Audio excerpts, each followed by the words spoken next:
করছি এই কোশ্চেনগুলোর মুখোমুখি আপনারা সবসময় হয়েছেন, যে কোনো একটা ইউনিভার্সিটিতে যে কোনো ইউনিভার্সিটি পরীক্ষা দিয়েছেন, সেখানে এই আমার আজকে যেটুকু ক্লাস নিয়েছি সেখান থেকে কোশ্চেন এসেছে আপনাদের প্রায়। তো আশা করছি আমি দেখিয়ে দিয়েছি ঢাকা ভার্সিটিতে কয়টা আসছে, এরপর হচ্ছে আপনাদের মেডিকেলে চট্টগ্রাম ইউনিভার্সিটি, জাহাঙ্গীরনগর, রাজশাহী, সবগুলো কিন্তু আপনাদের আমি এই খাতার মধ্যে আগে লিখে রেখেছিলাম, তখন আপনারা দেখতে পাচ্ছেন, এগুলো আমি আপনাদের দেখালাম। তো আশা করছি 7 কলেজে আপনারা কমন পাবেন যদি আমার এই খাতার সবগুলো 57টা পেজ আছে, পিডিএফটা আপনারা সম্পূর্ণ মুখস্থ করে যেতে পারেন। আসসালামু আলাইকুম, আশা করছি সবাই ভালো আছেন এবং সুস্থ আছেন। আজকে আপনাদের সাথে যেটা আলোচনা করব সেটা হচ্ছে 7 কলেজের যে আপনাদের বলেছিলাম 300+ কোশ্চেন, তো তার মধ্যে আমি কোশ্চেন আকারে সাজাতে পারিনি, কিন্তু আমি বলেছিলাম আমার একটা খাতা আছে যেটার মধ্যে আপনাদের physics, chemistry, higher math, biology সবগুলো সুন্দর করে সাজানো আছে, এবং এগুলো আশা করছি সব বিষয়গুলো শর্টকাট যেগুলো মনে রাখার মতো থাকতো না আমার ওই সময়, এবং কিন্তু খুবই ইম্পর্টেন্ট, সেইগুলাই আমি কিন্তু এই খাতায় নোট করে রাখতাম। এখন আপনাদের সাথে সেটা শেয়ার করবো। আশা করছি এখান থেকে আপনারা যদি ভালো করতে পারেন, ভালোভাবে পড়তে পারেন, আশা করছি আপনারা 7 কলেজ এখান থেকে অনেকগুলো কোশ্চেন কমন পাবেন। তবে আপনাদেরকে বলে রাখছি, আপনারা এটার পিডিএফ পাওয়ার জন্য অবশ্যই টেলিগ্রাম গ্রুপে অ্যাড হয়ে যাবেন। আমি ফ্রিতে এখানে আপনাদের জন্য ক্লাসগুলো দিচ্ছি, প্লাস আপনাদের পিডিএফ দেওয়া হচ্ছে। এখানে আবার কোশ্চেনগুলো আপনাদের পোল আকারে দেওয়া হচ্ছে, এখানে অনেকে ভালোভাবে অ্যান্সার করছে, অনেকে পারছে না। আশা করছি যারা পড়ালেখা করবে তারা কোশ্চেনগুলো পারবে, এবং যেগুলো আমি পোল আকারে কোশ্চেন দিচ্ছি ওইগুলো আপনাদের জন্য খুবই ইম্পর্টেন্ট কোশ্চেন, এবং আপনারা সেগুলো পারলে আশা করছি 7 কলেজে আপনারা ভালো করবেন ইনশাআল্লাহ। তো আপনারা যারা অন্যরা নতুন আছেন তারা অবশ্যই চ্যানেলটা সাবস্ক্রাইব করবেন এবং পাশে থাকা বেল আইকন ক্লিক করে রাখবেন, কারণ 7 কলেজের ক্লাসগুলো প্রিপারেশন মনে হয়, আমি জানি না আমি নিচে দিচ্ছি নাকি, কিন্তু আপনাদের কমেন্টের মাধ্যমে আমি বুঝতে পেরেছি হয়তো 7 কলেজ নিয়ে আমি শুধু তো আপনাদের জন্য এইটুকু ফ্রি তো এবং করছি, মোট কথা যতটুকু আলহামদুলিল্লাহ পারছি চেষ্টা করছি। আপনারা অনেকেই বলছেন করার জন্য, আমি নিজে থেকে করছি, যেহেতু আপনারা অনেকে হতাশ সুস্থ আছেন। আমি চাই আপনারা যেন একটা ভালো জায়গায় ভালো কলেজে চান্স পেয়ে নিজের একটু প্রতিষ্ঠিত করেন এবং ফ্যামিলিতে অন্তত সান্ত্বনা দেন। তো চলেন কথা না বাড়িয়ে আমরা আজকের ক্লাসটা শুরু করি। এখানে কিছু কোশ্চেন আমি আপনাদের পড়তে বলবো, কিছু কোশ্চেন ছেড়ে দিতে বলবো, কারণ এটা আমার ভার্সিটির জন্য প্রিপারেশন নেওয়ার এটা, এবং ভার্সিটিতে যারা প্রিপারেশন নিয়েছেন ভালোভাবে তারা অবশ্যই 7 কলেজে একটা দুর্দান্ত রেজাল্ট করবেন ইনশাআল্লাহ। অবশ্যই ভাইয়াকে জানাবেন, আমি আপনাদের জন্য এখন তো চ্যানেল আকারে আছে, টেলিগ্রামে আমি গ্রুপ করে দিব, ওই সময় আপনারা কার কি রেজাল্ট অবশ্যই আমাকে জানাবেন ইনশাআল্লাহ। এবং আপনাদের জন্য একটা সুখবর যে আপনাদের একটা পরীক্ষাও নেওয়া হবে, আপনারা অবশ্যই সবাই সেখানে অংশগ্রহণ করবেন ইনশাআল্লাহ। তো চলেন আমরা শুরু করি। প্রথম কোশ্চেনটা যেটা নিয়ে শুরু করবো সেটা হচ্ছে আপনাদের এই যে জারক বিজারক। আপনাদের একটা কোশ্চেন আসতে পারে যে নিচের কোনটা জারক এবং বিজারক উভয় হিসাবে থাকে।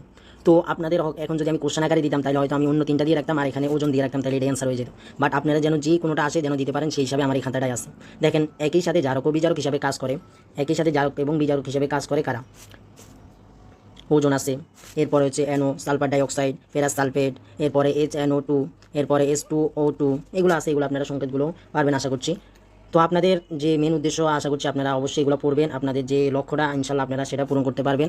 এরপরে দেখেন আমরা পরবর্তী কোশ্চেনটা চলে যাই। এখানে যারা জারক বিজারক থেকে ইনশাল্লাহ একটা আসবে, আপনারা এগুলো অবশ্যই মুখস্থ করে নেবেন, এবং মুখস্থ যদি না হয় এবার মনে রাখবেন ও নো সে আর ফিরে আসবে না হাইরে, তাহলে ও দ্বারা অক্সিজেন ওজন, নো দ্বারা NO সে মানে সালফার ডাইঅক্সাইড, ফিরে ফেরাস সালফেট, এগুলোভাবে মনে রাখবেন ইনশাল্লাহ, আপনাদের ভালো একটা রেজাল্ট হয়ে যাবে। এরপরে দেখেন প্রমাণ দ্রবণ কোনটি? এই যে প্রমাণ দ্রবণ কোনগুলো? প্রমাণ দ্রবণ এই যে দেখেন এখানে প্রমাণ দ্রবণ হচ্ছে 0.1 মোল, এরপরে সোডিয়াম কার্বনেট হয়ে বলা হয়ে থাকে প্রমাণ দ্রবণ। এরপরে দেখেন এইটা হচ্ছে একটা সূত্র, মেইন সূত্র, যে তাপমাত্রার পরিবর্তন, অর্থাৎ আপনার 2টা দক্ষতার মান দেওয়া আছে পার্সেন্ট আকারে। তারপরে আপনাকে বলছে যে এই 2 তাপমাত্রার পরিবর্তনটা কি, এবং একটা তাপমাত্রা আপনার একটা মাত্র তাপমাত্রা দেওয়া আছে, এবং 2টা এই যে এইটা মানিয়ে তো হচ্ছে আপনার দক্ষতার মানগুলা পার্সেন্ট আকারে দেওয়া আছে। ওইটাকে যদি আপনার পার্সেন্ট আকারে 70% থাকে তাহলে আপনি সেটাকে 100 দ্বারা ভাগ করবেন। 70কে যদি আপনি 100 দ্বারা ভাগ করেন তাহলে এই 0 কাটবেন, কাটার পরে আপনি পাবেন কত? এই 0 কাটার পর আপনি 0.7 পাবেন। এই 0.7টাই কিন্তু আপনি 1 - 0.7 লিখবেন, 1 মাইনাস আবার ধরেন এটা 2 দক্ষতা আরেকটার মান দেওয়া আছে, যে দক্ষতা আরেকটা দেওয়া আছে আপনার 80% দেওয়া আছে, তখন আপনি এটাকে 100 দ্বারা ভাগ করবেন এবং 0 কাটবেন এবং লিখবেন 0.8। তো ওই 0.8 দিয়ে আপনি কী করবেন? 0.8 পরবর্তী দক্ষতার মধ্যে বসাবেন, বসানোর পরে যে অ্যান্সারটা এখানে বিয়োগ করবেন, একের সাথে এটা বিয়োগ করবেন, এবং এই যে এই ডেল্টা হচ্ছে আপনার ইটা মানে হচ্ছে এই 2টা পরিবর্তনের যে পার্সেন্ট আকারে থাকবে সেটা বসালে আশা করি এই যে পরিবর্তন, তাপমাত্রার পরিবর্তনের অ্যান্সারটা আপনি পেয়ে যাবেন। আশা করি আপনারা বুঝতে পেরেছেন, যারা ইউনিভার্সিটির প্রিপারেশন নিচ্ছেন অবশ্যই তাদের এইটা জানা আছে আমি মনে করি। এরপরে দেখেন আমরা উভয়মুখী অনুবন্ধী এসিড ও ক্ষার, এটা সবচেয়ে ইম্পর্টেন্ট, এটা আপনাদের অনেক ইউনিভার্সিটিতেও এসেছে এই কোশ্চেনটা। উভয়ধর্মী কোন নিচের কোনটি উভয়মুখী অনুবন্ধী এসিড বা ক্ষার? এটা হচ্ছে উভয়মুখী না, এটা অনুবন্ধী এসিড ও ক্ষার হিসাবে কোনগুলো থাকে? অনুবন্ধী এসিড বা ক্ষার হিসাবে কোনগুলো থাকে? এই যে এগুলো আপনারা মনে রাখবেন, এগুলো হচ্ছে অনুবন্ধী এসিড এবং ক্ষার হিসাবে থাকে, এগুলো অবশ্যই আপনারা মনে রাখবেন। আশা করছি আপনারা এগুলো মনে রাখবেন, এবং কোশ্চেন আসলে এগুলোর যে কোনো একটা থাকতে পারে। উভয়মুখী বলতে হচ্ছে কি, এরা হচ্ছে অনুবন্ধীরা হচ্ছে দেখেন, অনুবন্ধী যদি এসিড বলে তাহলে মনে রাখবেন অনুবন্ধী এসিড হচ্ছে ধরেন এই যে সালফার, এই যে আপনাদের সালফিউরিক অ্যাসিড আছে না, সালফিউরিক অ্যাসিড থেকে যখন একটা হাইড্রোজেন চলে যায় তখন সেটা যেটা থাকে সেটা হচ্ছে কি, সেটা হচ্ছে ক্ষার, অনুবন্ধী ক্ষার। আর যখন ধরেন এই সালফিউরিক অ্যাসিডের ক্ষেত্রে এখানে 2টা নাই, এখানে শুধু হচ্ছে এটা ছিল SSO4, এটা থাকলে এখন যদি এখানে একটা হাইড্রোজেন যুক্ত হয় তাহলে সেটা হচ্ছে অনুবন্ধী অ্যাসিড, অর্থাৎ একটা অনুবন্ধী হাইড্রোজেন চলে গেলে সেটা অনুবন্ধী ক্ষার, এবং একটা হাইড্রোজেন যদি যুক্ত হয়, মেইন যে যোগটা দেওয়া থাকবে কোশ্চেনে সেটার সাথে হাইড্রোজেন যুক্ত হলে যদি একটা যুক্ত হয় তাহলে সেটা অনুবন্ধী কি অ্যাসিড, আর যদি একটা হাইড্রোজেন আয়ন চলে যায় তাহলে সেটা অনুবন্ধী ক্ষার হিসাবে থাকে। এরা উভয়মুখী উভয়ধর্মী, কারণ হচ্ছে কি এখানে আপনি এখান থেকে যে দেখেন, এখান থেকে যেটা দেখালাম, এখান থেকে আপনি একটা এটার সাথে আপনি একটা হাইড্রোজেন যুক্ত করলে সালফিউরিক অ্যাসিড হয়ে যাবে। আবার আপনি যদি একটা হাইড্রোজেনকে এখান থেকে ত্যাগ করে দেন তাহলে হচ্ছে সালফার ডাইঅক্সাইড হয়ে যাবে, অর্থাৎ SO4 থাকবে শুধু এই হাইড্রোজেনটা চলে গেলে। অর্থাৎ এটা হাইড্রোজেন দানও করতে পারে, গ্রহণও করতে পারে। এই জন্য এগুলো হচ্ছে উভয়ধর্মী অনুবন্ধী অ্যাসিড এবং ক্ষার। আশা করছি যারা শেষ পর্যন্ত ক্লাসটা দেখবেন তারা সম্পূর্ণ বেসিকটা জেনেই তারপরে ক্লাসটা শেষ করতে পারবেন ইনশাল্লাহ। এরপরে হচ্ছে আপনাদের কোষ ঝিল্লিতে প্রোটিনের পরিমাপ 60 থেকে 80%। এরপরে আপনাদের জিএসটিতে তো এই কোশ্চেনটা এসেছে, দেখেন আমার আগে থেকে আমার এখানে ছিল জিএসটিতে এই কোশ্চেনটা আপনাদের এসেছে। হেলিগেজ এনজাইম কী করে? হেলিগেজ এনজাইম করে ডিএনএ রেপ্লিকেশনের সময় হাইড্রোজেন বন্ধন ভেঙে দেয়, অর্থাৎ হাইড্রোজেন বন্ধন ভেঙে দেয় হেলিগেজ এনজাইম। আপনাদের মনে হেলিগেজ নাকি কোনটা জানিয়ে এসেছে, তবে হেলিগেজটা কী করে ডিএনএ রেপ্লিকেশনের সময় কী করে হাইড্রোজেন বন্ধনটা ভেঙে দেয়। এরপরে দেখেন এখানে আর কোনোটা আছে, এখানে দেখেন এগুলো যদিও আপনাদের জন্য এটা বেশি ইম্পর্টেন্ট। দেখেন কেমিস্ট্রির ক্ষেত্রে এটা হচ্ছে শক্তির, আপনাকে এন এর মান দিতে পারে বিভিন্ন।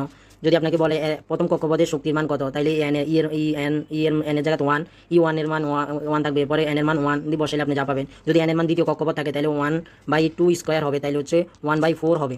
তো এরকম শক্তির মান আপনাদের কক্ষপথ হিসাবে দিতে পারে। কক্ষপথের জায়গায় লাইমেন, বামার, পেচেন, ব্যাকেট এই সিরিজগুলোর নাম বলতে পারে। এরপরে যদি আপনাদের ব্যাসার্ধের কথা বলে তাহলে আপনারা এই ব্যাসার্ধের এই সূত্রটা দিয়ে এন এর মান যে কক্ষপথে বলবে এন এর মান ওই কক্ষপথের মানটা বসাবেন। তারপরে হচ্ছে কি আপনাদের হচ্ছে বেগেরটা, যদি কোনো একটা বেগের বলে দ্বিতীয় কক্ষপথ থেকে তৃতীয় কক্ষপথে এসেছে, বেগ কত, বা দ্বিতীয় কক্ষপথ থেকে তৃতীয় কক্ষপথে গেছে, তখন এই যে কক্ষপথে গেছে বা শেষ সেটা এন এর মান বসালে আপনারা বেগের মানটা অবশ্যই পেয়ে যাবেন। এটা আপনাদের রাজশাহী ইউনিভার্সিটিতে এসেছে। এরপরে হচ্ছে ম্যারিটাইম ইউনিভার্সিটিগুলো, তো ম্যারিটাইম যে ভার্সিটিটা আছে এখানেও এসেছে।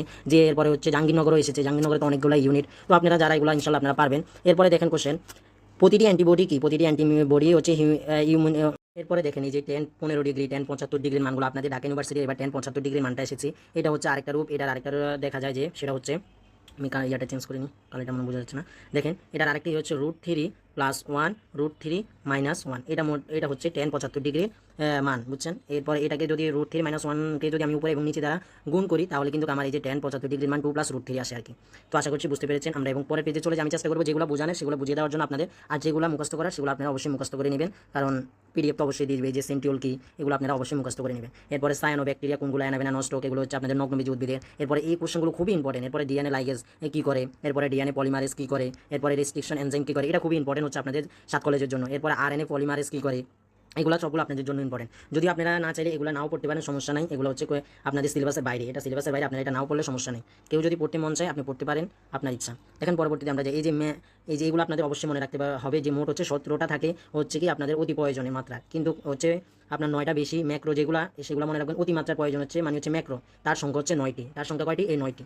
এবং এই 9টি অনেকের মনে থাকতে নাও পারে, অনেক সংখ্যা বা ছন্দ দ্বারা মনে রাখছেন আশা করছি অনেকে। তো আমি এত কিছু দ্বারা মনে রাখি না, আমি 20-এর কম যেগুলো আমি সেগুলো এই হিসাবে মনে রাখছি। অর্থাৎ দেখেন 20-এর কমগুলো বেশি important. Magnesium 12, carbon 6, hydrogen 1, oxygen হচ্ছে 7, ফসফরাস 15, সালফার হচ্ছে 16, ক্যালসিয়াম শুধু 20 নাম্বার, পটাশিয়াম 19, নাইট্রোজেন হচ্ছে 7 নাম্বার, অক্সিজেন 8 নাম্বার।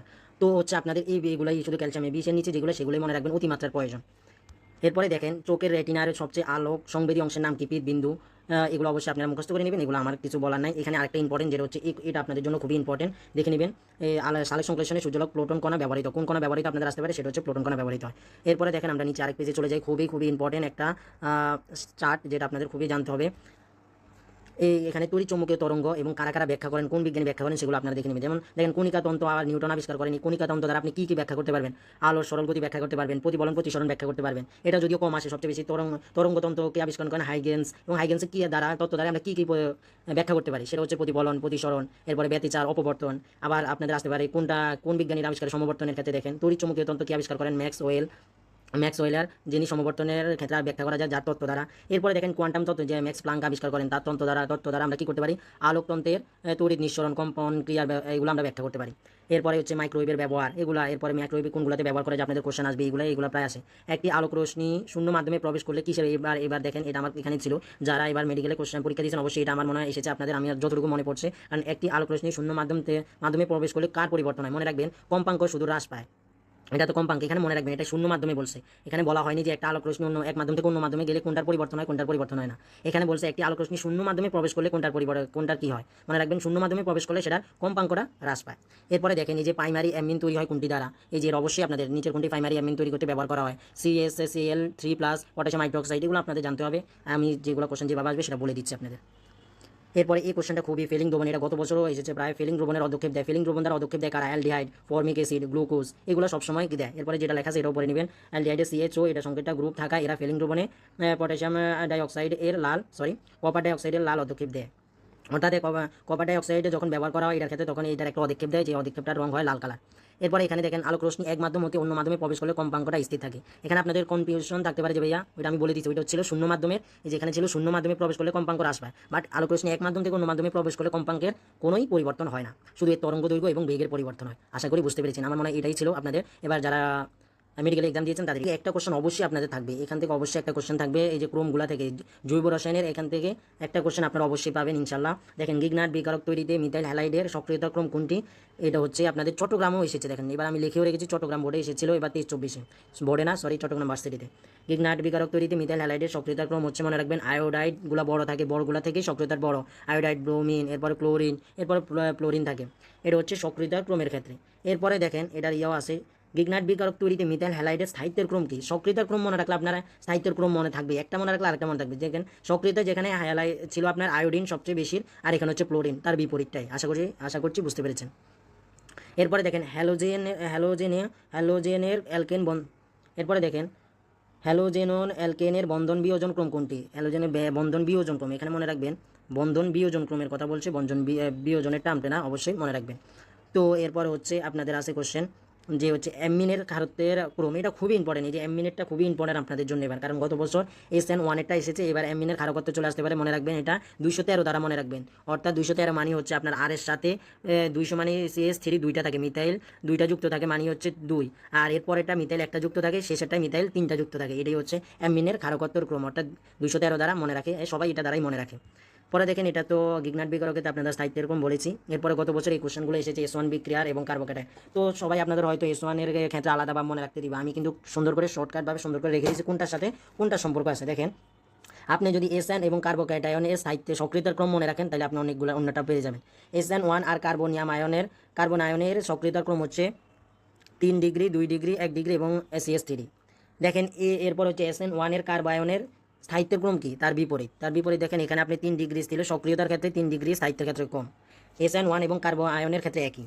এরপরে দেখেন এই একটা দ্বারা আপনি অনেকগুলো মনে রাখবেন, কার্বোক্যাটায়ন আর কার্বোনিয়াম একই কথা। এরপর SN2 ফ্রি রেডিকেল, এদের স্থায়িত্বের ক্রম হচ্ছে আপনার 3 ডিগ্রি, 2 ডিগ্রি, 1 ডিগ্রি, CH3। তো দেখেন যারা SN1 ও কার্বো-আয়নের ক্ষেত্রে সক্রিয়তার ক্রম যেটা, সেটাই হচ্ছে আপনার কার্বোক্যাটায়ন, কার্বোনিয়াম, SN2 ফ্রি রেডিকেলের ক্ষেত্রে সক্রিয়তার ক্রম, একটার বিপরীত। আবার দেখেন কার্বোক্যাটায়ন, কার্বোনিয়াম, এরপরে হচ্ছে SN2 ফ্রি রেডিকেলের সক্রিয়তার ক্রম হচ্ছে 1 ডিগ্রি, 2 ডিগ্রি, 3 ডিগ্রি। এদিকে দেখেন SN1 ও কার্বো আয়নের সাহিত্যের ক্রম ছিল কি, CH3 1 ডিগ্রি, 2 ডিগ্রি, 3 ডিগ্রি। অর্থাৎ কেউ যদি একটা মনে রাখতে পারে অবশ্যই সবগুলো মনে রাখতে পারবে, আর এখান থেকে একটা কোশ্চেন অবশ্যই আসবে ইনশাল্লাহ। দেখেন হাইড্রোজেন বন্ধনের সঠিক ক্রম কোনটা, এটা মনে রাখবেন অবশ্যই। হাইড্রোজেনের সঠিক ক্রম হচ্ছে যে পানি সবচেয়ে বেশি, এরপরে SF, এরপরে অ্যামোনিয়া, এরপরে হচ্ছে কি দেখেন পরবর্তী হাইড্রোজেন বন্ধনের সঠিক ক্রম কোনটা, এই যে পানি, এরপরে HF, এরপরে হচ্ছে NH3, এরপর হচ্ছে মিথেন, এগুলো তোমরা আপনারা অবশ্যই মনে রাখবেন, এগুলো আপনাদের মনে রাখার মতন। দেখেন এখানে অক্সি অ্যাসিডের তীব্রতার ক্রম, অ্যাসিডের তীব্রতার ক্রম আপনাদের অবশ্যই জানতে হবে, কারণ এখান থেকে গত বছরও এসেছে কোনটা সবচেয়ে বেশি শক্তিশালী অ্যাসিড। দেখেন এখানে আপনারা জারণ সংখ্যা নির্ণয় করতে পারেন আশা করছি। তো এখানে দেখেন হাইড্রোজেনের ক্ষেত্রে এটা দেখেন HClO4, এখানে হাইড্রোজেন মাত্র আছে কয়টা, একটা। আমরা সবসময় কেন্দ্রীয় মলের কী করবো, কেন্দ্রীয় মলের যেটা কেন্দ্রীয় মল থাকবে তার জারণ সংখ্যা বের করবো। হাইড্রোজেন যেহেতু 1 এবং কেন্দ্রীয় মল হচ্ছে ক্লোরিন, আমরা ক্লোরিন রে H ধরলাম, এরপরে আমরা প্লাস দিলাম, আর অক্সিজেনের সাথে যুক্ত আছে কয়টা, 4টা, এবং অক্সিজেন মানে কয়টা ইলেকট্রন ত্যাগ করে, গ্রহণ করে 2টা, মানে হচ্ছে 2। তাহলে হচ্ছে কি হয় 1 প্লাস X, এরপর হচ্ছে প্লাস, এরপরে এটা প্লাস হবে না, এটা এদিকে মাইনাস হয়ে যাবে, মাইনাস 4 দুগুণে 8, এই 8 যখন ওই পাশে চলে যাবে, এখানে তো শূন্য থাকে, তাহলে হয়ে যাবে কত, সেখানে ওই পাশে গেলে 8 থাকবে, এবং এই 1 ওই পাশে গেলে মাইনাস হবে, তাহলে X এর মান অবশ্যই আমরা 7 পাবো। তো X এর মান 7 পেলে তাহলে আমরা এটার হচ্ছে জারণ মান 7। এরপরে এগুলো সবগুলোর প্রথমে আপনাদের যতটা কোশ্চেন থাকবে সবগুলোর প্রথমে জারণ মান বের করবেন, এবং যেটা জারণ মানের মান বেশি পাবেন অবশ্যই মনে রাখবেন তার তীব্রতা হচ্ছে সবচেয়ে বেশি অ্যাসিডের ক্ষেত্রে।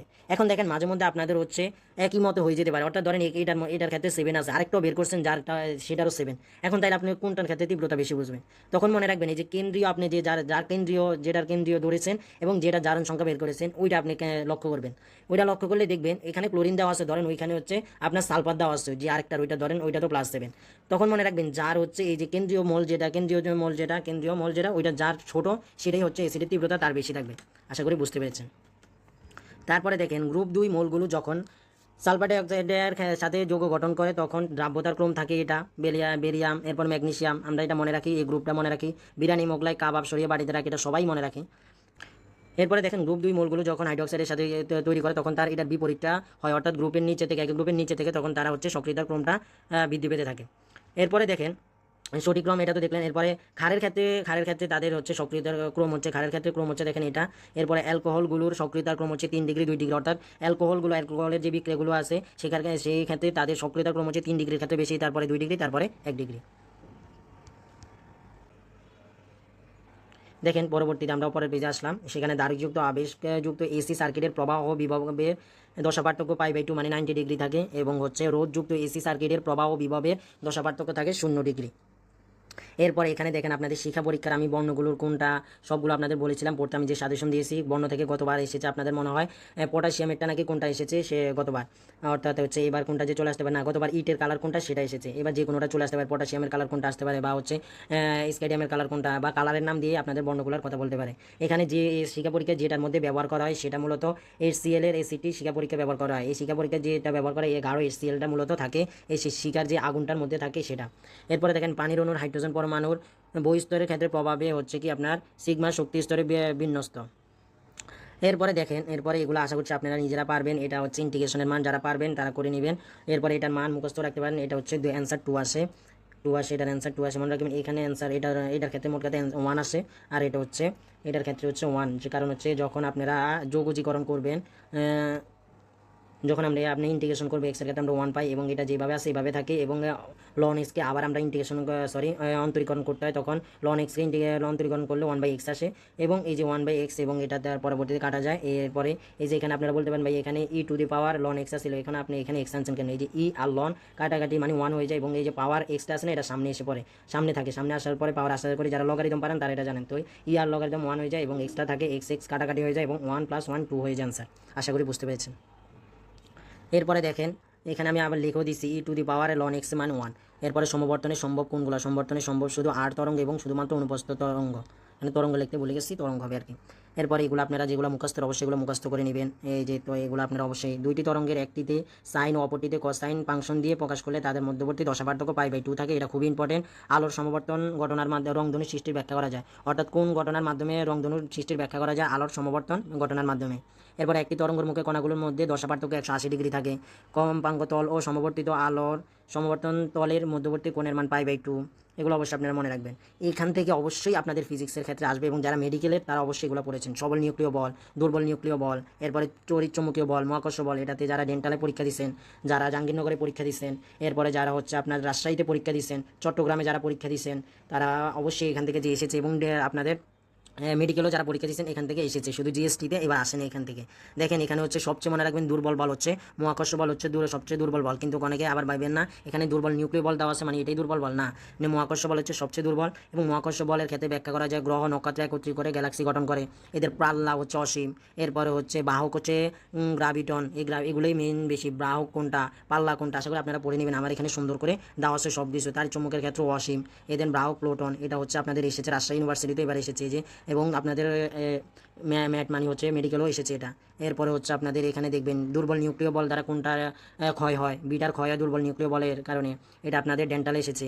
এরপরে সবল নিউক্লিয় বল হচ্ছে বাহক হচ্ছে মেসনও থাকতে পারে, গ্লুয়নও থাকতে পারে, কোরাকও থাকতে পারে, এগুলো সবগুলো হচ্ছে সবল নিউক্লিয় বলের ক্ষেত্রে। এবং সবল নিউক্লিয় বলের ক্ষেত্রে হচ্ছে প্রোটন ও নিউট্রনকে একত্রে আবদ্ধ করে নিউক্লিয়াস গঠন হয়। এখান থেকে দেখেন এগুলো আমার আগেই ছিল, এবং এখান থেকে কতটা ইউনিভার্সিটিতে কোশ্চেনগুলো কমন পড়েছে। তাহলে এবার বুঝতে পারেন এই খাতাটা আপনাদের জন্য খুবই ইম্পর্টেন্ট। আপনারা যে আমি পিডিএফ দিয়ে দিব অবশ্যই আপনারা দেখবেন, জানি না আপনারা শেষ পর্যন্ত ক্লাসগুলো দেখছেন কিনা, যারা দেখবেন তারাই খুবই উপকৃত হবেন। আপনাদের যদি পেইড ব্যাচ চালু করতাম হয়তো আমার যে টেলিগ্রামের 300 প্রায় স্টুডেন্ট হয়ে গেছে, ওই দিক থেকে আমি 50 জনও হইলেও পেইড বেসে পাইতাম। তো আমি ওই রকম টাকার জন্য আপনাদের পড়ানোর চেষ্টা করিনি, আমার মেন উদ্দেশ্য ছিল আপনারা যেন ফ্যামিলির কাছ থেকে অন্তত বাঁচতে পারেন, একটা অ্যাডমিশনে কোনো জায়গায় ভর্তি হয়। আশা করছি যারা পড়াশোনা করছেন ইনশাল্লাহ আপনাদের এক্সামের হলে থেকে বেরোয় আপনারা খুশি মনে বেরোবেন ইনশাল্লাহ, 7 কলেজের পরীক্ষা দিয়ে এসে আমাকে জানাবেন। এরপরে দেখেন আপনাদের নিউটোফিলিক সংযোজন কেন্দ্র আকর্ষী, নিউটোফিলিক সংযোজন আর হচ্ছে কেন্দ্র আকর্ষী সংযোজন একই কথা, এটার দ্বারা আপনি ব্যাখ্যা করতে পারবেন অ্যালডিহাইড এবং কিটোন ব্যাখ্যা করতে পারবেন কেন্দ্র আকর্ষী সংযোজনের মাধ্যমে। এরপরে এই পেজের ক্ষেত্রে এরপর দেখেন এই পেজে যেগুলো আছে আপনাদের মেডিকেলের ক্ষেত্রে ইউভি কোনটাতে ব্যবহার করা হয়, এমআরআই কোনটাতে ব্যবহার করা হয়, ফেয়ার আইয়া কোনটাতে নিয়ার আইয়া, মিডল আইয়া, এখানে মনে রাখবেন মানব দেহের যে রশ্মিটা বা বডি আইয়া বলা হয় হচ্ছে মিডল আইয়াকে, এখানে আপনারা পড়ে নিন, এগুলো আমার পড়ানোর মতো কিছু নেই, আশা করছি পড়ে নেবেন আপনারা।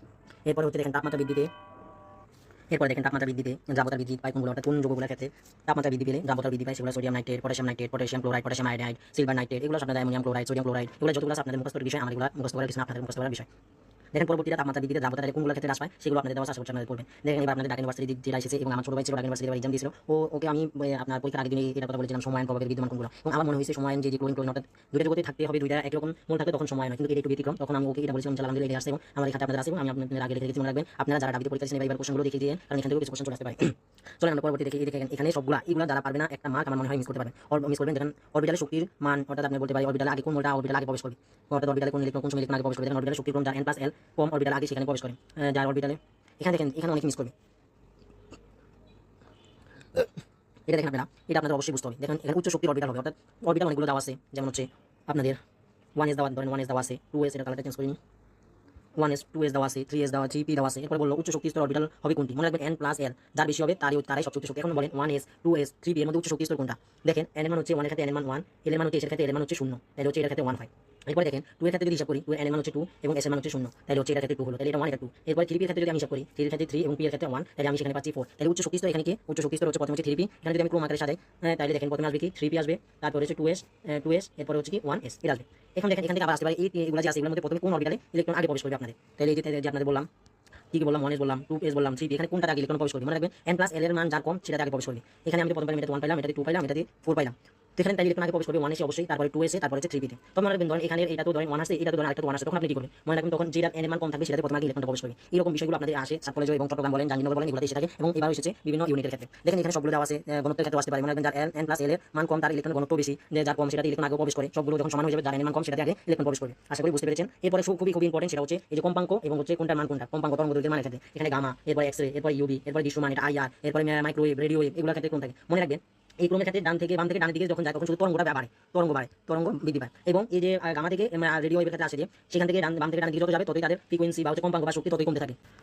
এবার দেখেন তার উল্টাটা ঘটে যে যারা ডান থেকে বাম দিকে যখন যায় তখন এদের তরঙ্গটা কমতে থাকে এবং এদের শক্তি এবং ফ্রিকোয়েন্সি বা কম্পাঙ্ক এদের বৃদ্ধি পেতে থাকে। এগুলো আপনারা মনে রাখবেন, গামা, এক্স-রে, ইউভি, এরপরে দৃশ্যমান IR, এরপরে হচ্ছে আপনাদের মাইক্রোওয়েভ, রেডিও, এগুলো অবশ্যই মনে রাখতে হবে পুরো সিরিয়াল আকারে। এবং এখানে আপনাদের বিভিন্নভাবে থাকতে পারে এবং বলতে পারে নিচের কোনটা সবচেয়ে ফ্রিকোয়েন্সি বা কম্পাঙ্ক বেশি, কোনটা তরঙ্গ দৈর্ঘ্য বেশি। এবং এটা এবারও অনেক জায়গায় এসেছে, আপনাদের অনেকগুলো মেরিটাইম বলেন অনেকগুলোতেই কোশ্চেনগুলোতে এসেছে এবার এগুলো। এরপরে যেগুলো আছে সেগুলো আপনারা অবশ্যই মুখস্থ করে নেবেন। এরপরে দেখেন এখানে লাইমেনের ক্ষেত্রে ইউবি থাকে, এরপরে বামারের ক্ষেত্রে দৃশ্যমান, প্যাচেন, ব্যাকেট, এগুলো সবগুলো আইআর বা ওভারলেইতে থাকে। আরেকটা মনে রাখবেন সোডিয়াম এবং হচ্ছে গোল্ডের ক্ষেত্রে হচ্ছে আপনার একমাত্র এদের একটা করে আইসোটোপ থাকে এদের ক্ষেত্রে, এবং চট্টগ্রামে এটা এসেছে সোডিয়াম এবং হচ্ছে এইউ গোল্ডের ক্ষেত্রে এদের ক্ষেত্রে কি থাকে? এদের ক্ষেত্রে একটি মাত্র আইসোটোপ থাকে। এরপরে দেখেন লবণের দ্রাব্যতার গুণফল স্ট্যান্ডার্ড দ্রবণ উপযোগী হয়। এরপরে হচ্ছে আপনাদের আইসোটোপ ইলেকট্রনের উপর নির্ভর করে। আসতে পারে আইসোটোপ কোনটার উপর নির্ভর করে? আইসোটোপ সবসময় ইলেকট্রনের উপর নির্ভর করে। আশা করছি যারা শেষ পর্যন্ত ক্লাসটা করবেন এবং শেষ পর্যন্ত আসেন এখনও আসেন তারা অবশ্যই ভালো করবেন। আমার মূলত যে ক্লাস করলে আপনাদের ইচ্ছা না করলেও আপনাদের ইচ্ছা আমার আর করার কিছু নেই, সর্বোচ্চ চেষ্টা করছে আপনাদের জন্য। বাকিটা আপনাদের কাছে আর চান্স পাওয়াটা তো আপনাদের ভাগ্যের উপরে নির্ভর করে, পরিশ্রম, ভাগ্য এবং আল্লাহ তাআলা যদি আপনাদের সৃষ্টিকর্তা যদি আপনাদের ভাগ্যে রাখেন ইনশাআল্লাহ আপনারা পাবেন ইনশাআল্লাহ। এরপরে এখান থেকে একটা কোশ্চেন আসতে পারে যে ব্যাকেট সিরিজের ক্ষেত্রে কোনটার হচ্ছে তরঙ্গ দৈর্ঘ্য বেশি কম, এগুলো দেখবেন আপনারা। এবার যারা আমার গত বছরও যারা হচ্ছে চট্টগ্রাম দিয়েছেন তারা এই কোশ্চেনগুলো পেয়েছেন, এবং চট্টগ্রাম এবং মেরিটাইমে যারা দিয়েছেন এই কোশ্চেনগুলো তারা পেয়েছেন। আশা করছি আপনারা এগুলো দেখে নেবেন। মনে রাখবেন যততম বলবে, এখানে যততম এগুলো সূত্রগুলো আপনাদের অবশ্যই জানা, যততম বলবে ব্যাকেট সিরিজের ক্ষেত্রে এখানে n2 এর মান মনে রাখবেন ইনফিনিটি, আর 1/ইনফিনিটির মান হচ্ছে 1/ইনফিনিটির মান হচ্ছে 0, এটা 0 থাকবে। আর যেটা এটা 1 যদি চতুর্থ কক্ষপথ বলে চতুর্থ কক্ষপথের ক্ষেত্রে বসাবেন মান, আর যদি তৃতীয় কক্ষপথের ক্ষেত্রে বলে তৃতীয় কক্ষপথের লাইমেন বা আমার ব্যাকেট যেটা কক্ষপথের মনে বলবে সেটা বসাবেন। আপনারা যে কোনো কক্ষপথের বলবে সেটা বসাবেন। প্যাচেন সিরিজের ক্ষেত্রে সে একইভাবে আপনারা লাইমেন বা আমার প্যাচেন যেটা বলবে সেটা, আর লাইমেন বা আমার লাইমেন বা আমার প্যাচেন ব্যাকেট, এই ব্যাকেট 4 নাম্বার এখানে 4 বসছে, এখানে n এর মান 1 এর ক্ষেত্রে 2 এর মান মনে রাখেন। ব্যাকেটের ক্ষেত্রে যখন বলবে তখন তার ইনফিনিটি হবে n2 এর মান, এবং প্যাচেনের ক্ষেত্রেও n2 এর মান ইনফিনিটি, যেটা হচ্ছে 1/ইনফিনিটি মানে 0। তবে কিন্তু যদি লাইমেনের ক্ষেত্রে বলতো তখন কিন্তু 1/2 এর মান ইনফিনিটি হতো না, যখন যে কক্ষপথের 1 এর মান তো ঠিক থাকবে লাইমেন প্রথম কক্ষপথ, আর যে কক্ষপথের কথা বলবে সেটা n2 এর মান হবে লাইমেন সিরিজের ক্ষেত্রে। এরপরে দেখেন আমরা পরবর্তী যাই, এই যে খাদ্য নষ্ট হওয়ার কারণ কোনগুলো আপনাদের যে ইউনিট আসছে এই ইউনিটের ক্ষেত্রে এটা আসছে, এই ইউনিট বা ইউনিটের ক্ষেত্রে খাদ্য নষ্ট হওয়ার কারণ কি, এনজাইম দ্বারা জারণ, এগুলো আপনারা দেখে নেবেন।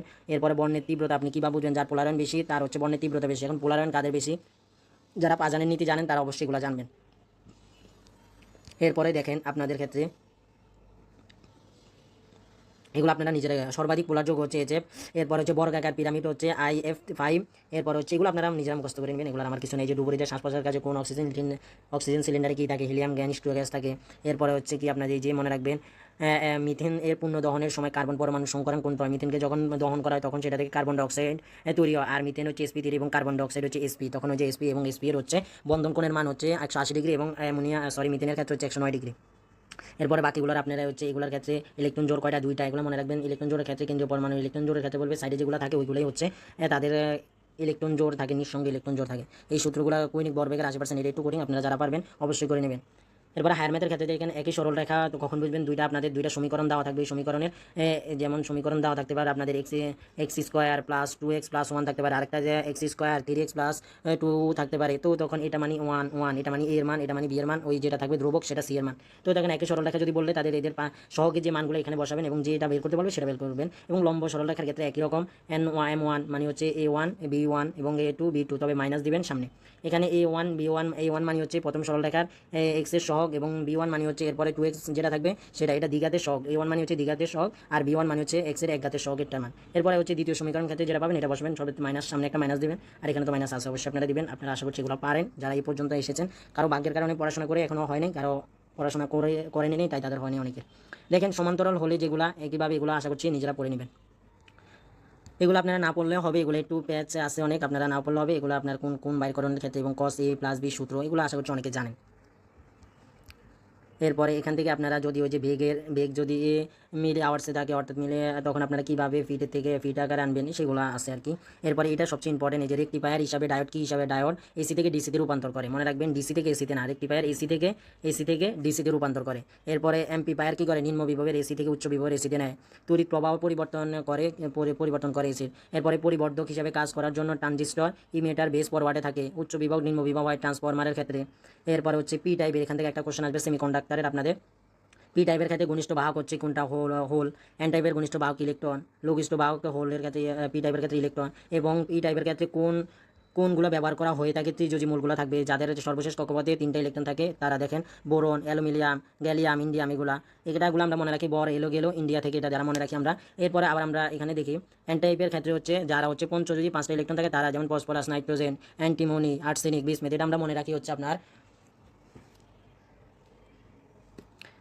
এটা আমরা নলকূপের পানি, এটা আমরা মনে রাখি নলকূপের পানি এতে এটা আমরা মনে রাখি নলকূপের পানিতে আপনার আর্সেনিক বিদ্যমান, মনে রাখি নলকূপের পানি, এন মানে নাইট্রোজেন, নলকূপ, পানি মানে পি, এবং এরপরে হচ্ছে পানিতে আর্সেনিক মানে এস, বিদ্যমান বিআই, আসে মানে হচ্ছে অ্যান্টিমনি, মনে রাখি আমরা।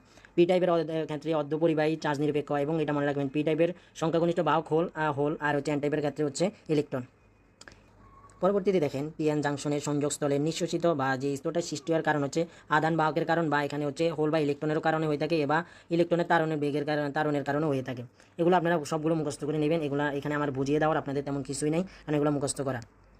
এরপরে পিএন, এই যে পিএনপি, এখানে প্রধান হচ্ছে হোল থাকে, এনপিএন মানে ক্ষেত্রে ইলেকট্রন থাকে।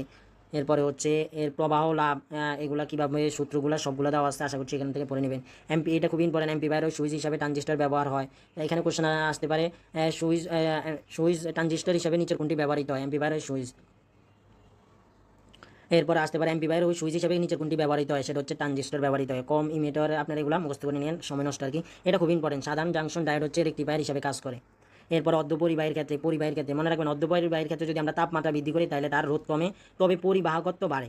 পরিবাহীর ক্ষেত্রে যদি আমরা তাপমাত্রা বৃদ্ধি করি এটা রোধ বাড়ে, তবে পরিবাহকত্ব কমে। এবং কোনটা কি, এবং মনে রাখবেন আমরা 0 কেলভিন বা -273 ° তাপমাত্রায় এই যে অর্ধপরিবাহী যেগুলো আছে সেগুলো কী হিসাবে কাজ করে, সেগুলো হচ্ছে আপনার অন্তরক হিসাবে কাজ করে। এবং অর্ধপরিবাহী কোনগুলো সেগুলো মনে রাখবেন, সিলিকন। এরপরে হচ্ছে আপনার যে পরিবাহী হিসাবে কোনগুলো, ধাতু, পারদ, গ্রাফাইট, এগুলো আপনাদের অবশ্যই মনে রাখতে হবে। যখন ট্রানজিস্টর, এটা মূলত হচ্ছে আপনার কন্ডাক্টরের অধ্যায়টার মূলত।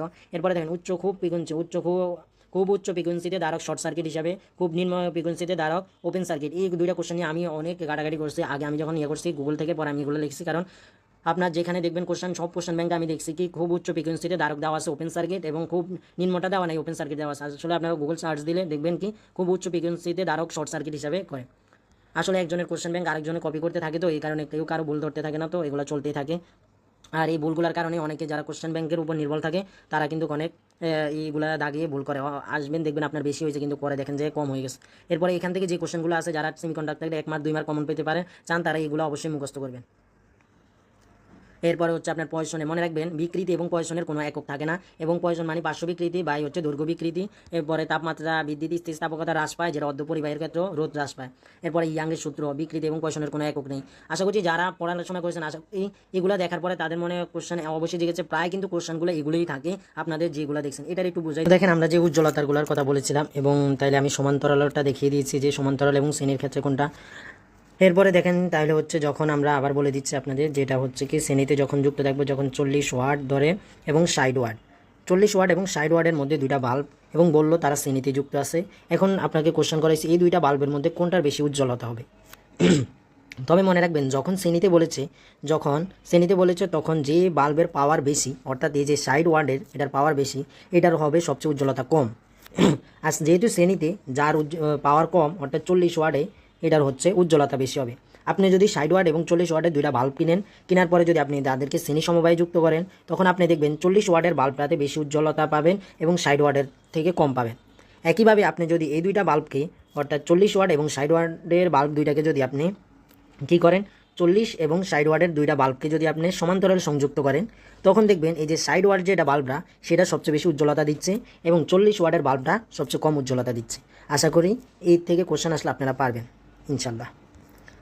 এরপরে দেখেন এগুলো আপনারা তড়িৎ অবিশ্লেষণের কোনগুলা, সেগুলো আপনারা মুখস্থ, চিনি দ্রবণ, গ্লুকোজ, কোনগুলা পানি, কার্বন টেট্রাক্লোরাইড, আপনারা এগুলো মুখস্থ করে নেবেন ইনশাল্লাহ। এরপরে এগুলো আপনাদেরকে আমি তো দিয়েই দিচ্ছি, এগুলো আপনারা দেখে মুখস্থ করে নেবেন, যেগুলো আপনাদের ক্ষেত্রে এই যে স্প্রিংয়ের ক্ষেত্রে সংকুচিত, যারা একটু ভালো স্টুডেন্ট আছেন এখানে তারা ইনশাল্লাহ এটা দেখে নিতে পারবেন স্প্রিংয়ের ক্ষেত্রে সংকুচিত হলে কী মান। এরপরে এই যে ক্যালোমোল, এটা কোন সংকেতটা আপনারা মনে রাখবেন, ক্যালোমোলের সংকেতটা আপনারা অবশ্যই এটা পড়বেন। এরপরে সঞ্চিত বিভব শক্তির সংজ্ঞাটা, অর্থাৎ সূত্র যেগুলো আছে এই যে ভরবেগের সূত্রটা, এই ভরবেগের সূত্রটা, কৌণিক ভরবেগের সূত্র, এটা অবশ্যই আপনাদের জানতে হবে, এগুলো সূত্রগুলো আপনাদেরকে অবশ্যই জানতে হবে। তারপরে এটা হচ্ছে কি, এই বেগটা হচ্ছে আপনার স্প্রিংয়ের বেগ, আরেকটা ইয়ার বেগ বিভব শক্তির বেগের সাথে যেটা, সেটা হচ্ছে এটা স্প্রিংয়ের ক্ষেত্রে এগুলার দেওয়া। এটা তো অবশ্যই আপনাদের জানতে হবে, এটা গত বছর চলে হচ্ছে নেসলার দ্রবণ, এটা হচ্ছে সোডিয়াম, অর্থাৎ আপনাদের যে অ্যামোনিয়া আছে না, আপনাদের অ্যামোনিয়ার ক্ষেত্রে এটা লাগে আর কি, অ্যামোনিয়াতে আপনাদের শিক্ষা পরীক্ষা শনাক্তকরণের ক্ষেত্রে এটা লাগতো আর কি। এরপরে হচ্ছে আপনাদের আমরা চলে যাই পরে বলের ঘাত। এই বলের ঘাত থেকে আপনাদের একটা কোশ্চেন আসবে, বল ইকুয়াল টু বল ঘাত, এবং বল ঘাত হচ্ছে কি বলের সাথে যে সংযুক্ত হওয়ার যে সময়টা, এই যে দেখেন P equal to F by B, বল এবং বলের সময় হচ্ছে বলের ঘাত ক্ষমতা। এরপরে কে এক্স, এগুলো হচ্ছে কতটুকু সংযুক্ত হয়েছে সময়টার, যখন সময় এবং নিউটন আকারে কোনো বল দেওয়া থাকবে তখন এই যে সূত্রটা দিবেন। এরপরে যখন হচ্ছে আপনার ক্ষমতা চাই P equal to W by T, এরপরে হচ্ছে আপনার P equal to F by B, এরপরে F equal to K X, এগুলো সূত্রগুলো তো আমার বলা আসলে দরকার নেই, এগুলো আপনাদের, এটা হচ্ছে পশ্চাৎ বেগের সূত্র। এটা পশ্চাৎ বেগ, আপনার দুইটা বেগ দেওয়া থাকবে, দুইটা ভর দেওয়া থাকবে, একটা বেগ দেওয়া থাকবে না, যেটা হচ্ছে পশ্চাৎ বেগ বড় হাতের বিটা, তখন আপনাকে পশ্চাৎ বেগ বের করতে গেলে আপনি এম বি দুইটাই বড় হাতের এবং equal to minus m b, এগুলো আপনার দিয়ে মানগুলো বের করবেন। এরপরে এইচ এফ মানে হচ্ছে এটা হচ্ছে 746 এটা হচ্ছে আপনারা আশা করছি জানেন এগুলো। এরপরে P equal to W by T, এটা হচ্ছে আপনাদের ক্ষমতা নির্ণয়ের ক্ষেত্রে, ক্ষমতা নির্ণয় করতে বলতে যখন বলবে তখন এই সূত্রটা ইউজ করবেন ক্ষমতা নির্ণয়ের। এবং এটা হচ্ছে আপনাদের কাজ ও শক্তি যে অধ্যায়টা আছে সেটার মধ্যে আপনাদের ওই যে পানি, কুয়া থেকে পানি তুলতে যে ম্যাথগুলো আছে এটা তো আপনারা ইউজ করে থাকেন। তারপরে দেখেন আমরা পরের পেজে চলে যাই।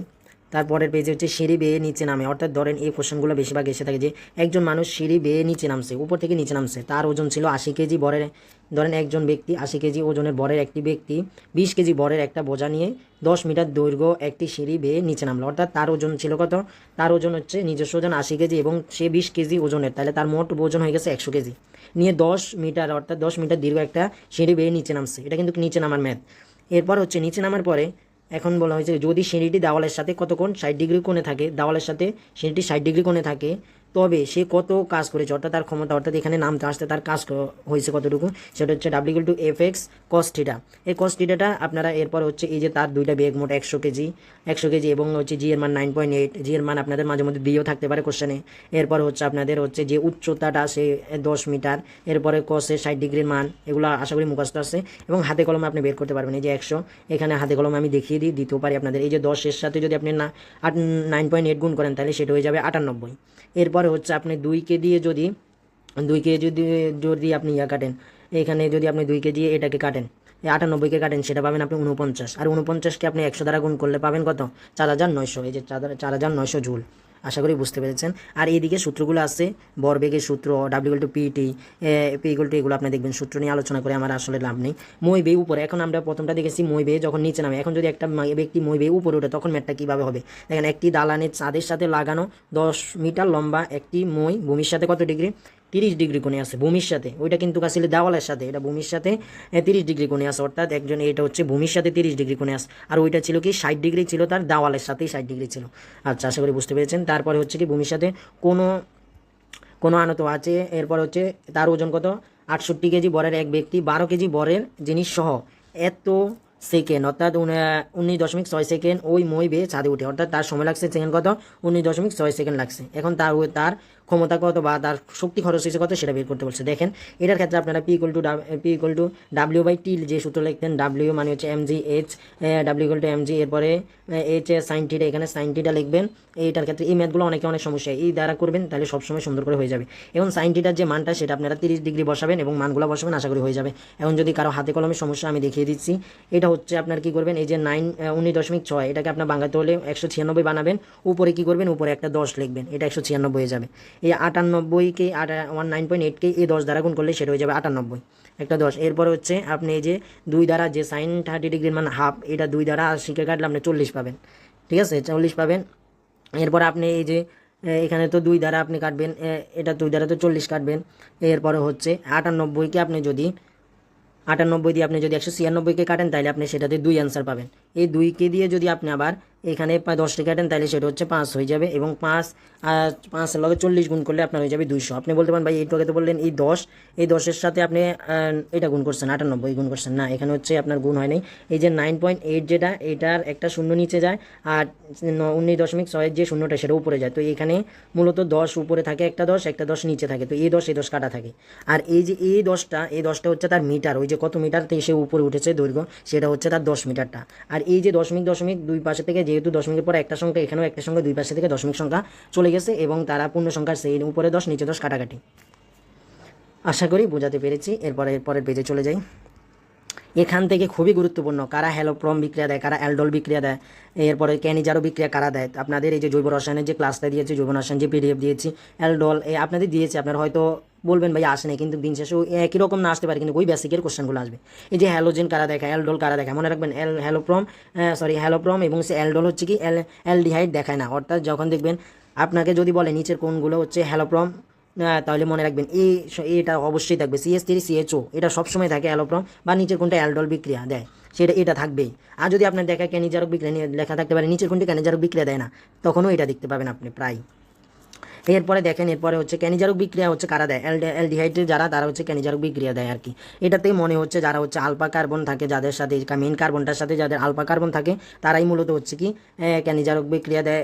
কিটোন মূলত ক্যানিজারক বিক্রিয়া দেয় না, কিন্তু হচ্ছে আপনার কিটোন বিক্রিয়া দেয় কোনটাতে, হ্যালোপ্রম এবং হচ্ছে অ্যালডোল বিক্রিয়াটা দেয়। এরপরে ফরমালিন কোনটা, ভিনেগার, এখান থেকে তো একটা আসবে, গাজন বিক্রিয়া, ইনভার্টেজ বিক্রিয়া, এগুলো প্রায় ইম্পর্টেন্ট কোশ্চেন বলে দিচ্ছি, এগুলো আপনারা মুখস্থ করে নেবেন। এরপরে স্থায়ী চেতনানাশক কোনগুলা, জৈব যৌগ শনাক্তকরণে কোনটা ব্যবহার করলে সাইন পরীক্ষা করা হয়, কার্বনিল মূলকে C পরমাণুতে সংকরায়ন কোনটি, sp2। এরপরে হচ্ছে এই সূত্রগুলো আপনারা মনে রাখবেন। ন্যানোকণার আকার কত, এটা আপনাদের চট্টগ্রামে এসেছে, 1 থেকে 100 ন্যানোমিটার। এরপরে হচ্ছে আপনাদের ভৌত আলোক বিজ্ঞানের যে সূত্রগুলো আছে এখানে সবগুলো দেওয়া আছে সুন্দর করে। অ্যানোডে আগে চার্জমুক্ত হবে কোনগুলো, সেগুলো দেওয়া আছে আপনাদের। আশা করছি সব কিছু আপনাদের এখানে দেওয়া আছে, শুধু আপনাদের উচিত আপনারা পড়লে ইনশাল্লাহ পেরে যাবেন। এরপরে ইলেকট্রোফিলিক সংযোজন বিক্রিয়া কারা দেয়, মনে রাখেন ইলেকট্রোফিলিক সংযোজন বিক্রিয়া দেয় অ্যালকিন এবং অ্যালকাইন। এরপরে ইলেকট্রোফিলিক প্রতিস্থাপন বিক্রিয়া দেয় বেনজিন ও বেনজিনের জাতকগুলা। এরপরে হচ্ছে নিউক্লিওফিলিক সংযোজন বা জুট বিক্রিয়া কারা দেয়, বা কেন্দ্রাকর্ষী সংযোজন বা জুট বিক্রিয়া কারা দেয়, অ্যালডিহাইড ও কিটোন দেয়। এখান থেকে কোশ্চেন আসতে পারে ইনশাল্লাহ। এরপরে নিউক্লিওফিলিক প্রতিস্থাপন বিক্রিয়া, অর্থাৎ কারা হচ্ছে নিউক্লিওফিলিক প্রতিস্থাপন বিক্রিয়া দেয়, তারা হচ্ছে অ্যালকোহল, ইথার, জৈব অ্যাসিডের জাতকগুলা, এগুলো হচ্ছে নিউক্লিওফিলিক প্রতিস্থাপন বিক্রিয়াটা দেয়। তো মাঝে মধ্যে আমি তাড়াতাড়ি কথা চলে আসে, ওই যার জন্য আমার মুখে ভিজে যায় আর কি, একটু বেশি তো তাড়াতাড়ি চলে যায় তো কথা। তো দেখেন আপনাদের আবার এটা হচ্ছে অ্যালোমেটিসিটি যেগুলো কোনগুলো, অর্থাৎ অ্যালোমেটিক যৌগ কোনগুলো, অ্যালিফেটিক যৌগ কোনগুলো, সেগুলো আপনাদের পারতেই হবে, এখান থেকে একটা আসবে ইনশাল্লাহ। এরপরে তো ইলেকট্রোফাইল কোনগুলো, নিউক্লিওফাইল কোনগুলো, মনে রাখবেন ইলেকট্রোফাইল আর হচ্ছে লুইস অ্যাসিড এর হচ্ছে একই, এবং যাদের হচ্ছে মুক্তজোর থাকে তারা হচ্ছে লুইস ক্ষার বা হচ্ছে কি নিউক্লিওফিলিক। এই যে পানির ক্ষেত্রে মুক্তজোর আছে, অ্যামোনিয়ার ক্ষেত্রে মুক্তজোর আছে, এরপর হচ্ছে সায়ানাইডের ক্ষেত্রে মুক্তজোর আছে যেগুলা। এবং এখন বলতে পারেন ভাইয়া ক্লোরিনের ক্ষেত্রে কি মুক্তজোর আছে, না ভাইয়া, এই যে আমি যেগুলো পানি অ্যামোনিয়াগুলোর কথা বলেছি এগুলো হচ্ছে নিউক্লিয় প্রশমন বিক্রিয়া, বিক্রিয়ক এগুলা। কিন্তু এই যে মোট কথা নিউক্লিওফাইল যেগুলো মূলত হচ্ছে এগুলোর ক্ষেত্রে উপরে আয়নটা মাইনাস আকারে থাকে, আর ইলেকট্রোফাইলের ক্ষেত্রে সেটা প্লাস আকারে থাকে, এই যে কপারেটটা দেওয়া আছে, এরপরে হাইড্রোজেন প্লাসও থাকে, তো এগুলার ক্ষেত্রে। এরপরে এখানে হচ্ছে আপনাদের আরেকটা গুরুত্বপূর্ণ, সেটা হচ্ছে অর্থপ্যারা কারা দেয়। আপনাকে বলতে পারেন নিচে কোনটা অর্থপ্যারা নির্দেশক, তাহলে হচ্ছে মনে রাখবেন, যারা আপনাদের মনে আছে তড়িৎ ঋণাত্মকতার মানটা মনে আছে, মনে রাখবেন অর্থপ্যারা তারা দেয়। মোট কথা হচ্ছে বাম পাশে, এই বাম পাশে সবসময় যাদের তড়িৎ ঋণাত্মকতা বেশি তারা বাম পাশে থাকে, এবং যাদের তড়িৎ ঋণাত্মকতা কম সেই মূলগুলো ডানে থাকে। এটা মিলে যে যৌগটা গঠন হয় সেটাই হচ্ছে অর্থপ্যারা নির্দেশক, এবং এরা হচ্ছে সক্রিয়কারী নির্দেশক থাকে।